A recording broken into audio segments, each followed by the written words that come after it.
Hi, Ali with the Stitched Up Rulers, and today I'm going to show you, once you open your box of your rulers and your ruler foot, I'm going to show you how to get going. We've done a video before showing you how to install the foot. So when you've got your foot installed, you need to set your machine up for free motion. Basically, majority of the machines are the same. The machine I'm using is the Janome Horizon 8900, and this one, as you can see, has got a lovely big throat space. Yours might be smaller, so it's something to take into consideration when you're actually using the rulers. Like, I can fit that in there, but on my brother I can't, so I would have to do that part of the stitching around here.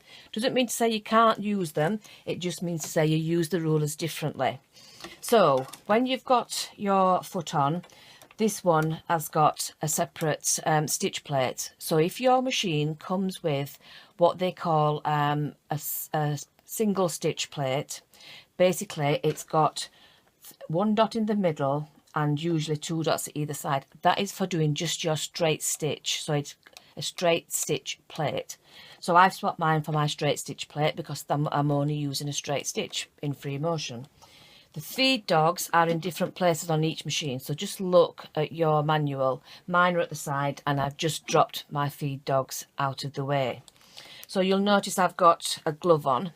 If I hadn't got this on my hand, I would have two gloves on. These basically are like a non-slip part on the fingertips. So when you're holding your ruler, it will stop them from sliding on the fabric and let you have a firm hold on your ruler. And then I've got this Supreme slider. I think you can get hold of these from Barn Yarns. I will in the future look into getting hold of some to stock on my website. I'm just going to run over that. And basically this is it's got a sticky back, a repositionable sticky back, and it just holds onto your plate to make it nice and slippy. Now your rulers come with a protective cover on. You just peel that off and then you get some hook part of the Velcro with sticky on the back. What you're going to do with this is simply just cut off whatever you need for your ruler, peel off the backing and stick it onto your ruler, and that will help hold your ruler to the fabric.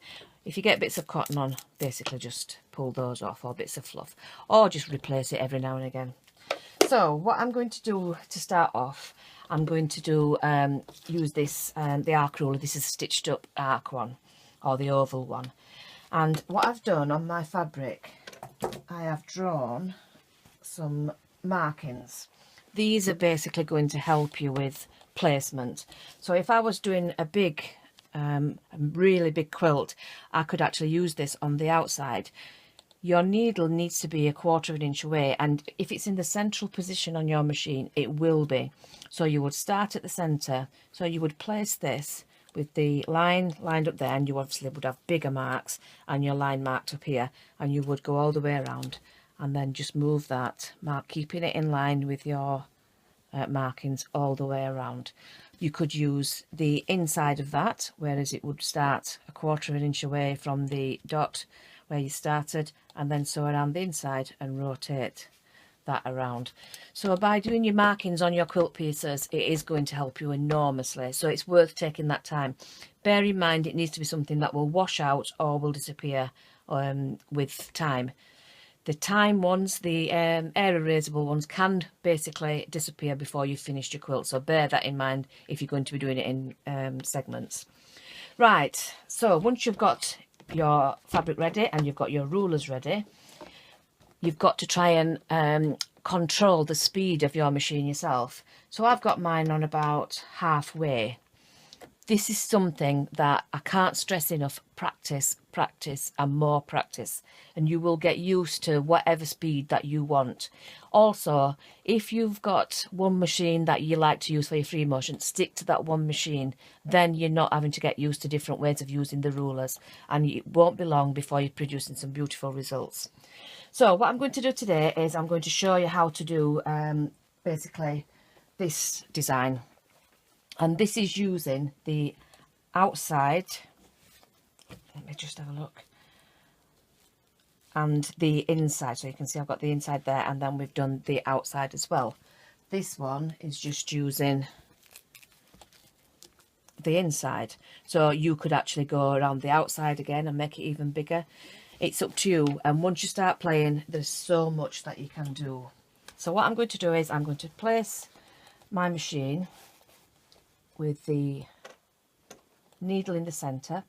I'm going to hold the thread, I'm going to drop my needle, and I'm going to raise it again and pull. So I've got my bobbin thread that's come up, because I'm going to show you also how to tie your threads and bury them in the quilts, because you don't want loose threads obviously when you finish your quilt.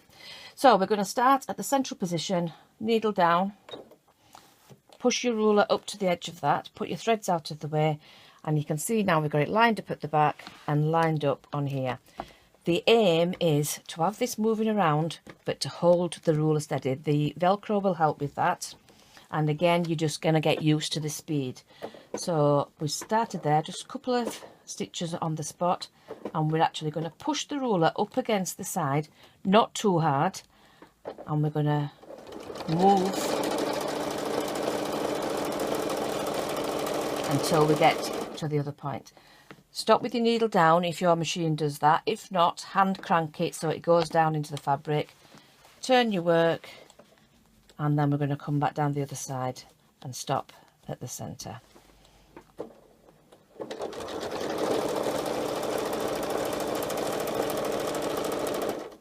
So that's the first one done. Easy. Now we're going to rotate the ruler, so we're lining it up with the markings again on here. See better from this angle.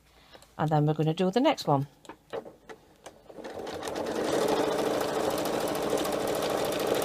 Always stop at the point, and if you find it easier, turn your work around. If you're on a smaller machine, you may have to manipulate it a little bit.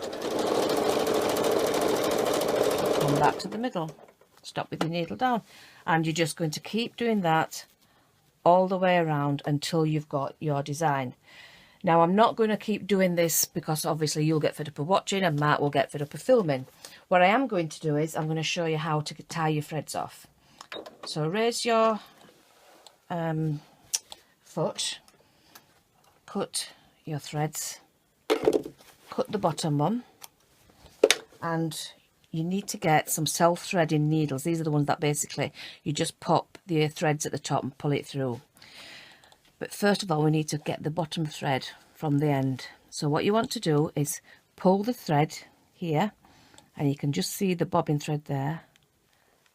Pull that up from underneath.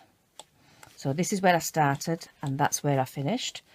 We're going to tie these in a knot. Use your needle to help you, and you'll find it a lot easier than me because you won't have a splint on your hand, hopefully. Push that knot down to the beginning there. Take your needle, pop your threads on there, if you can see better than me. There we go. And then you're going to go into the work round about where you started,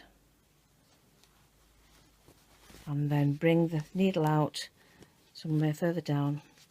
Give it a little tug to get the knot to go inside, and then you can clip off the ends, and that's how you get rid of all your knots. And then you would do the same with the end one, and then you can create some beautiful designs. I will be doing lots more of these tutorials, so keep an eye out for them on my Facebook page.